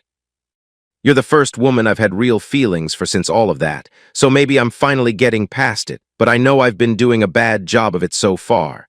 Sienna propped herself up again, looking down at him in the darkness. Yeah, but I'm going to let that slide this one time. Her voice was gentle but firm. From now on, I need you to be the man I know you are. No more hiding. No more disappearing when things get hard. I want you to be as open with me as I am with you. That's the deal. Can you do that? Yeah, I can promise you that, although I'm not the kind of guy who's going to be constantly talking about his feelings or anything. No, and that's not the man I'm falling for either. The word falling settled between them like something precious and fragile. Tony reached up and brushed a strand of hair from her face. Thank you for listening to all of that and for not running. I'm not going anywhere, Tony. She kissed him slowly this time and then pulled back with that look in her eye, the one that was equal parts warmth and mischief. Now, with all of that out in the open, how would you feel about going again? Tony blinked. Twice in 1 hour. Seriously, are you up for it? You bet I am. Sienna laughed, and Tony pulled her close, and for the first time in 8 years, every locked door in his chest stood wide open. Not because the past had stopped hurting, not because the scars had disappeared, but because someone had finally convinced him that the risk of letting someone in was worth more than the safety of keeping everyone out. And this time, he believed it. Sunlight hit Tony's face through the gap in the curtains, that sharp Arizona morning light that doesn't ease you awake so much as announce that the day has started whether you're ready or not. He blinked, disoriented for half a second, then felt the warmth of another body beside him and remembered everything. Sienna was still asleep, curled on her side with one hand tucked under the pillow, her blonde hair fanned out across the sheets. Her breathing was slow and even. She looked peaceful in a way that made Tony's chest tighten, not with anxiety this time, but with something he hadn't felt in so long he'd almost forgotten the name for it. Gratitude. That was the word. He was grateful she was here. Grateful she'd stayed. Grateful she'd listened to all of it last night and hadn't flinched, hadn't judged, hadn't looked at him like he was damaged goods. Champ's nails clicked on the hallway tile outside the bedroom door, followed by the lighter, faster scramble of JR's paws. Both dogs knew that sunlight meant breakfast, and breakfast was already overdue by their internal clocks. Tony slipped out of bed carefully, pulled on shorts and a t-shirt, and opened the door to find Champ sitting there with his head tilted, JR bouncing beside him like a small, furry pogo stick. He got them both fed, started coffee, and was leaning against the kitchen counter when he heard footsteps behind him. But it wasn't Sienna. Marco stood in the kitchen doorway in boxers and a wrinkled club shirt, hair pointing in 4 different directions, squinting against the light like a vampire who'd accidentally wandered into a church. "Morning," Tony said. "What time is it?" "Almost 8. Marco grunted, shuffled toward the coffee maker, then stopped. His nose twitched. He looked at the 2 mugs Tony had set out instead of the usual one. Then he looked down the hallway toward Tony's closed bedroom door, then back at Tony. A grin spread across Marco's wrecked face like sunrise over a landfill. "No way. Don't start. Is someone here? Is there a woman in your bedroom right now?" "Marco." Holy hell, the monk has broken his vows. Marco was fully awake now, hangover forgotten, leaning against the counter with his arms crossed and a grin that could only be described as triumphant. "Who is it? Please tell me it's Sienna." "Yes, it's Sienna, and keep your voice down." "Tony, this is the greatest morning of my life. I need to call Jack." "You're not calling anyone, and you're going to act normal when she comes out." "Define normal. Like you're not a complete idiot. That's a big ask before coffee." Marco poured himself a cup, still grinning. He took a sip, burned his tongue, and didn't care. "Seriously, though, good for you, man. I mean it." "Thanks. Now please go put on pants." Marco was halfway down the hall when Sienna's door opened. She stepped out in one of Tony's t-shirts, oversized, hitting her mid-thigh, and nearly collided with Marco, who was standing there shirtless, holding a coffee mug, looking like he'd been assembled from spare parts. "Good morning, Sienna." "Good morning, Marco. Welcome to our home. Please don't judge us by the general state of things. I've seen worse." "That's the spirit." Marco disappeared into his room, and Sienna padded into the kitchen where Tony was already holding out a coffee for her. "Sorry about that," he said. "Don't be, he's funny." She took the mug, leaned against the counter beside him, close enough that their arms touched. "So, good morning." "Good morning." "How do you feel?" Tony considered the question. Really considered it the way Sienna had asked him to start doing, honestly, without deflection, without the automatic "I'm fine" that had been his default for the better part of a decade. "I feel good. Really good, actually, like something heavy got lifted off my chest." "That's because something did." She sipped her coffee. "So what do you want to do today?" "I was thinking we could take Champ and Princess to the dog park, if you're up for it." Sienna smiled over the rim of her mug. "I've been waiting weeks for you to say that." They walked to the park that afternoon, both dogs straining at their leashes with the desperate enthusiasm of animals who have been promised exactly the thing they want most. When they got through the gate and unclipped the leads, Champ and Princess took off together like they'd been counting the days, running side by side in those wide, joyful circles that dogs do when the world is exactly right. Tony reached over and took Sienna's hand. She laced her fingers through his without looking up, without making a big deal of it, as if they'd been doing this for years instead of minutes. They walked. They talked. They threw balls and watched their dogs be happier than any 2 creatures had a right to be on a Saturday afternoon in Arizona. And for the first time since Tony could remember, the park didn't feel like a place he went to fill empty hours. It felt like a place he went to be with someone. A place where the future looked like something worth walking toward instead of something to be afraid of. The weeks that followed rewrote the rhythms of Tony's life so gradually that he almost didn't notice it happening. Sienna started spending more nights at his place than at her sister's. Princess became a permanent fixture in the backyard, where she and Champ had established themselves as the ruling couple of the property, with JR serving as their hyperactive court jester. Marco took the new arrangement in stride, adapting to the presence of a woman in the house with the ease of a man who'd had plenty of women in houses before, though he made a point of noting that this was the first one who'd stuck around for breakfast more than once. Sunday mornings, Tony and Sienna would join the group at Stone Creek. She played with them now as a regular. Her short game was better than Jack's, which Jack pretended not to mind but clearly did. Afterward, they'd all pile into the club restaurant for lunch, and Sienna would sit beside Tony the way she always did, close and comfortable, and nobody made a fuss about it because Kristen had kept her word. No pushing, no questions, just quiet, happy observation. One afternoon at the building site during lunch break, Tony sat down beside Jack on a stack of lumber and said something that Jack had waited 5 years to hear. "I want to tell you about what happened with my ex-wife." Jack set his sandwich down, didn't say anything, just looked at Tony and waited. Kristen told Sienna the whole story. Sienna told me she knew.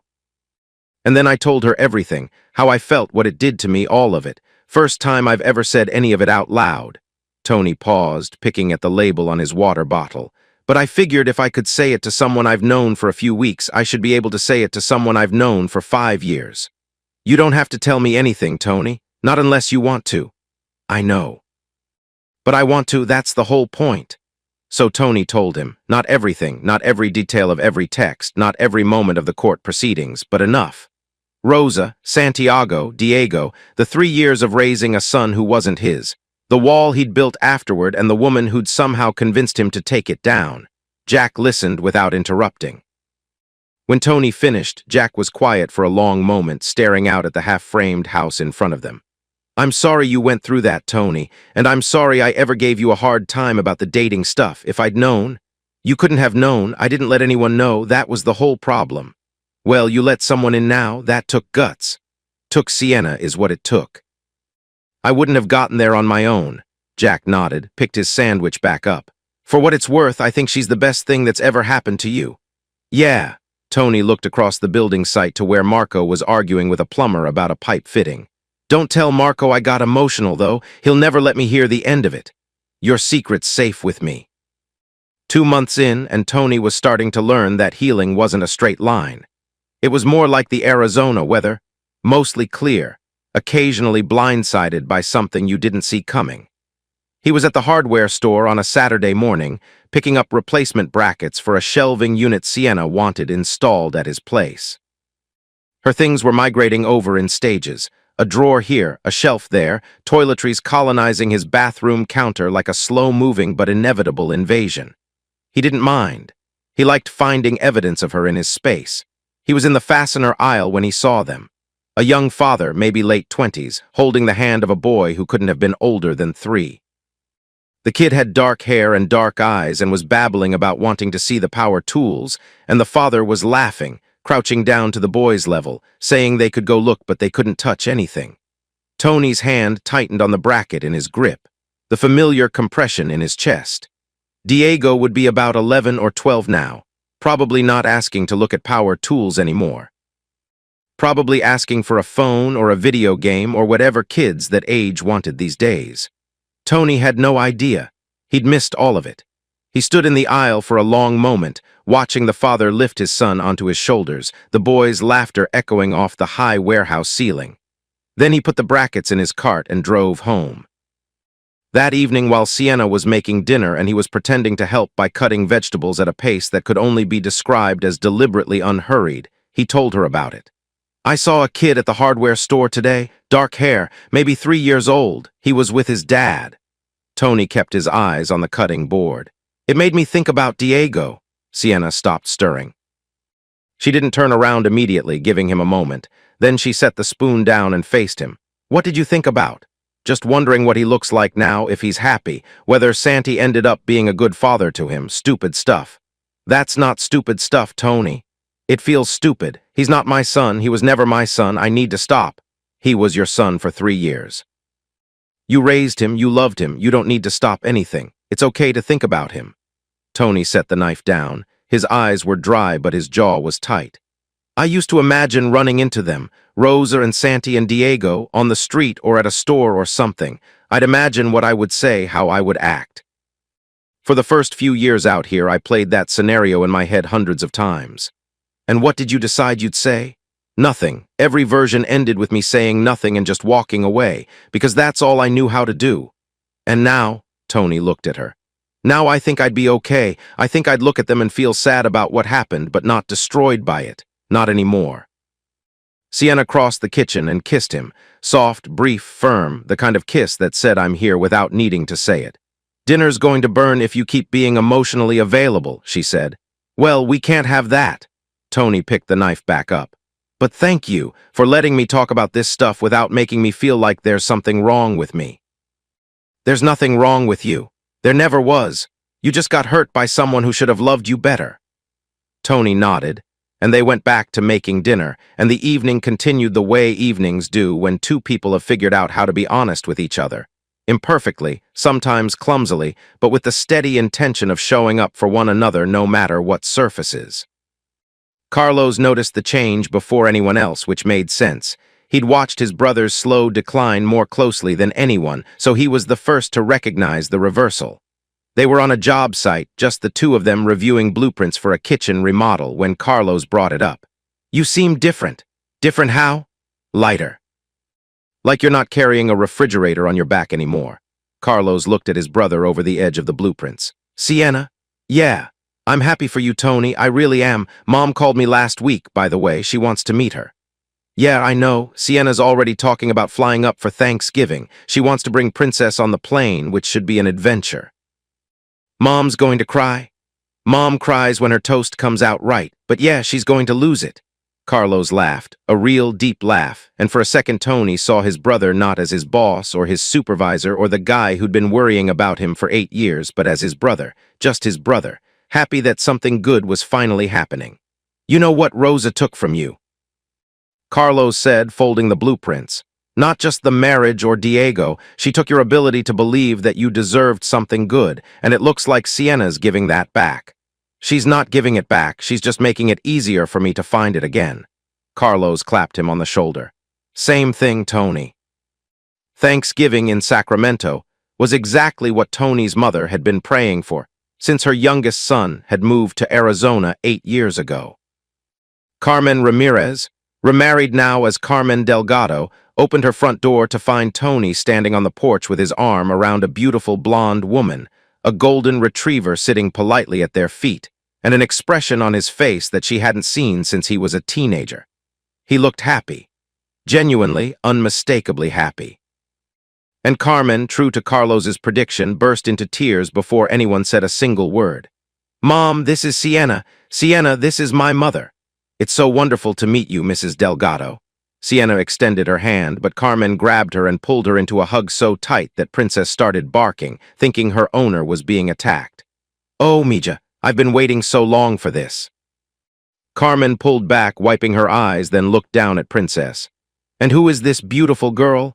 That's Princess. She's Sienna's. She's very friendly, I promise. Carmen crouched down and let Princess lick her face while Tony's stepfather, Ray, appeared in the doorway and shook Tony's hand with the quiet warmth of a man who'd learned years ago that the best thing he could do for his stepsons was just be steady and present. Over the next 3 days, Sienna witnessed something she'd only heard about secondhand: the Ramirez family at full strength. Carlos and Jenna flew up with the kids. Carmen cooked enough food to feed a small army. Ray kept everyone's glasses filled. The children ran screaming through the house while the adults pretended to be annoyed but were secretly thrilled by the chaos. And in the middle of all of it, Sienna watched Tony be a version of himself she'd never fully seen before. Relaxed, laughing, teasing his brother, chasing his niece and nephew around the backyard, helping his mother in the kitchen while she told him stories about his father. On the second night, Carmen pulled Sienna aside while the men were watching football. Thank you, Carmen said, and her voice carried the weight of 8 years of worry. For what? For bringing my son back. I don't just mean to this house, I mean back to himself. He was gone for a long time, Sienna, and now he's here. Sienna didn't know what to say to that, so she just held Carmen's hand and nodded. 3 weeks later, Tony met Sienna's family. Her father, Greg, and her older brother, Luke, were exactly as advertised, golf-obsessed, protective in that quiet way that men who express love through competition tend to be, and deeply curious about the man their Sienna had chosen. Greg suggested a round at his club in Chandler. Just the 3 men. Tony recognized a test when he saw one. "What's your handicap?" Greg asked on the first tee. "Usually play off about a 6, sir." "Don't call me sir, and don't let me win either. Luke does that sometimes, and it makes me feel old." "I don't let you win, Dad. You just play better when you're angry." "Nonsense." They played 18 holes in the dry December air, and Tony held nothing back. He shot a 74, which was 2 over par on a course he'd never played before. Greg shot 78. Luke shot 81 and blamed his putter for at least 4 of those strokes. Over beers afterward, Greg studied Tony with the careful assessment of a father who'd already made up his mind but wanted the formality of pretending he hadn't. "Sienna told me about your previous marriage," Greg said. "Not the details, just that it was bad and that you've been dealing with the aftermath for a long time." "Yes, sir. Greg, sorry. Yeah, it took me a while to get past it. Your daughter was the one who helped me do that. She's good at that, gets it from her mother." Greg's face softened for a moment, the mention of his late wife opening a door he usually kept closed. "I'll tell you this, Tony. I've watched Sienna date exactly one other guy seriously, and it was a disaster. She was 22, he was a liar, and she spent a year recovering from it. The fact that she's willing to take a chance on someone again tells me something about you." "What does it tell you?" "That you're worth the risk, but if you ever make me doubt that assessment, I'll be a very difficult person to deal with." "Understood. Good, now order another round. Luke's buying." "Why am I buying?" "Because you shot an 81 and that deserves a penalty." 6 months into their relationship, Sienna moved in officially. Marco helped carry boxes, made exactly 7 jokes about losing his roommate to the other team, and then surprised everyone by admitting he was happy to have the extra room because he'd started seeing someone himself. A nurse named Vanessa who he'd met not at a club, but at a dog park, of all places. JR, it turned out, was a better wingman than any dating app. Princess and Champ now shared the backyard full-time, and the sight of them lying together in the evening shade, the big dark Doberman and the golden retriever, side by side, completely at ease, became the image that Tony associated most strongly with the word home. Things weren't perfect. They never are. Tony still had moments where old instincts surfaced. A flash of suspicion when Sienna's phone buzzed late at night. A flicker of withdrawal when a conversation veered too close to a nerve he hadn't fully deadened. But the difference now was that he caught it. He felt the old reflex kick in, felt the wall start to rise, and he made the conscious choice to leave it down. Sometimes he told Sienna what was happening. Sometimes he just breathed through it until it passed. Either way, he stayed. And every time he stayed, the next time got a little easier. One evening in the backyard, watching the dogs while the sun painted the sky its usual Arizona masterpiece of copper and violet, Sienna leaned into Tony's shoulder and said something that had been on her mind for a while. "Have you ever thought about having kids?" Tony was quiet for a moment. Not the old silence, not the defensive shutdown. Just a man thinking about something important before answering. "Yeah, I have. I used to think that part of my life was over, that I'd had my shot and it didn't work out. But lately with you, I've been thinking about it differently." "Differently how?" "Like maybe I'd actually be good at it, if I had the right person beside me." Sienna tilted her head up to look at him. "You'd be a wonderful father, Tony." "I hope so. I know so." He kissed the top of her head, and they sat together watching the dogs chase each other through the fading light, and neither of them needed to say anything more. Tony proposed on a Sunday afternoon at the dog park, not the fancy restaurant, not the golf course, not some exotic location designed to look good in photographs. The dog park, their dog park, the same patch of scrubby Arizona grass where Champ had first chased Princess in circles, where Tony had made terrible jokes about dating apps and dogs in heat, where Sienna had waited for him with a patience he still wasn't sure he deserved. He'd thought about doing it somewhere grand. He'd even asked Carlos for advice, and Carlos had said the same thing Sienna would have said. "Do it somewhere that means something. not somewhere that looks impressive. So on a warm Sunday afternoon, almost exactly 12 months after a blonde woman had sat down next to him in a golf club restaurant and turned his carefully constructed world of solitude completely inside out, Tony knelt down on the grass with a ring his mother had helped him pick out during their Thanksgiving visit and asked Sienna to marry him. Champ and Princess were about 30 yards away, doing their usual routine, chasing, playing, being ridiculous, completely oblivious to the fact that their owners were making a decision that would determine the rest of all their lives.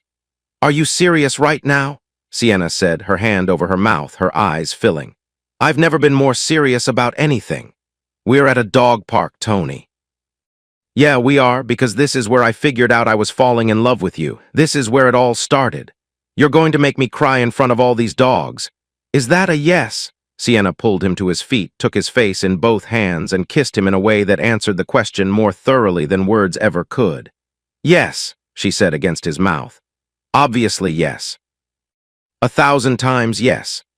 Champ and Princess, sensing the commotion, came bounding over and proceeded to knock both of them off their feet, resulting in the newly engaged couple lying on the grass laughing while two very excited dogs licked their faces and trampled their clothes. It was not elegant. It was not cinematic. It was perfect. They were married 8 weeks later because neither of them saw the point in a long engagement. Tony had spent 8 years waiting to live his life. He was done waiting. The ceremony was small, held in the backyard of Jack and Kristen's new house, which had a garden that Kristen had spent months cultivating for exactly this type of occasion, even if she'd never admit that out loud. 40 guests. White chairs on green grass, string lights overhead that would matter more once the sun went down. Carlos stood beside Tony as his best man. This time, the man standing at his brother's shoulder was someone who'd never betray him. Someone who'd watched Tony fall apart and waited for 8 long years for him to put himself back together. Kristen stood beside Sienna. And in the second row, Carmen Delgado sat between her husband Ray and Greg, Sienna's father, both families side by side, two people who'd lost spouses finding comfort in watching their children find each other. Marco was there too, with Vanessa beside him, the nurse from the dog park, wearing a suit that he'd clearly bought for the occasion and looking more grown-up than anyone had ever seen him. Even JR was present, lying under Marco's chair with the resigned patience of a small dog who'd long accepted that his humans were insane. Champ and Princess sat at the front, on either side of the aisle, each wearing a collar threaded with white flowers that Sienna had made herself at the florist the day before. They sat remarkably still for the ceremony, almost as if they understood what was happening, or maybe they were just tired from running all morning. Either way, they looked beautiful. When Tony said his vows, he kept them simple. He wasn't a man of elaborate speeches, and Sienna didn't need him to be. "I spent a long time believing that the best parts of my life were behind me," he said. "That I'd used up my one shot at being happy, and that was it. You proved me wrong. You were patient when I didn't deserve it, honest when I needed it, and you never once gave up on me, even when I gave you every reason to. I'm going to spend the rest of my life making sure you never regret that." Sienna's vows were shorter. "You are the best man I've ever known. And I'm going to spend every day reminding you of that because I know you still forget sometimes." The small crowd laughed. Tony laughed too. And then they were married. And the man who'd spent 8 years convinced that love was something that happened to other people was now standing in a garden with a ring on his finger and a wife who loved him exactly as he was, scarred, imperfect, and finally fully home. Their first son was born the following spring. Tony was in the delivery room when it happened. He'd told himself he was ready. He'd prepared. He'd read the books, gone to the classes, built the crib with his own hands using wood he'd selected personally, because that's what carpenters do. They build things right. But when the nurse placed his son in his arms for the first time, nothing he'd prepared for mattered. The baby was small, warm, impossibly light, with dark hair and a scrunched-up face and tiny fingers that wrapped around Tony's thumb with a grip that seemed too strong for something so new. Tony looked down at his son and felt the world shift on its axis. This was his child, his blood, his son. No question, no doubt, no secret waiting to shatter everything. Just a father holding his boy for the first time, overwhelmed by a love so immediate and so fierce that it made everything else Every wound, every betrayal, every wasted year feels small by comparison. For one brief moment, Diego flickered through his mind. Not with pain this time, not with anger. Just a quiet thought about a dark-haired boy he'd once loved who was growing up somewhere in California without him. Tony hoped he was happy. He hoped Santiago had become a good father. He hoped Diego had a life full of people who loved him honestly. Then his newborn son made a sound, a soft, hiccuping cry, and Tony was back in the room, back in the present, back in the life he'd built with the woman lying in the hospital bed beside him, exhausted and radiant and watching him with those blue eyes that had seen through every wall he'd ever constructed. "He looks like you," Sienna said. "Poor kid. Stop it, he's beautiful." "Yeah." Tony's voice was thick. "He really is." They named him Mateo. After Mateo came Lucas, then Daniel, and finally their daughter, Sophia, 4 children in 6 years. The house that Tony had once shared with Marco expanded through renovations that Tony and Carlos did themselves over several long weekends, adding rooms and deck space, and a bigger yard that became the domain of dogs and children in roughly equal measure. Champ and Princess grew old together in that yard. They had 2 litters of the most ridiculous-looking puppies anyone had ever seen, Doberman bodies with golden retriever temperaments, or golden retriever fluff with Doberman intensity. They kept one from each litter. The kids named them Rocket and Daisy. Sunday mornings at Stone Creek became a family tradition. Tony and Sienna played with Jack and Kristen. Marco brought Vanessa, whom he'd eventually married in a ceremony that was significantly louder and significantly less organized than Tony's. Carlos came when Jenna let him off parenting duty. The kids ran around the clubhouse restaurant, causing the kind of cheerful destruction that only a group of children who have grown up together can produce. Summers meant barbecues in the backyard. Christmases meant flights to Sacramento, the house overflowing with family. Weekday mornings meant Tony kissing Sienna goodbye before heading to the site, and coming home each evening to a house full of noise and dog hair and children's drawings stuck to the refrigerator with magnets, and knowing, every single time he walked through that door, that everything on the other side of it was real. Every bit of it, his. Tony never forgot what Rosa and Santiago did to him.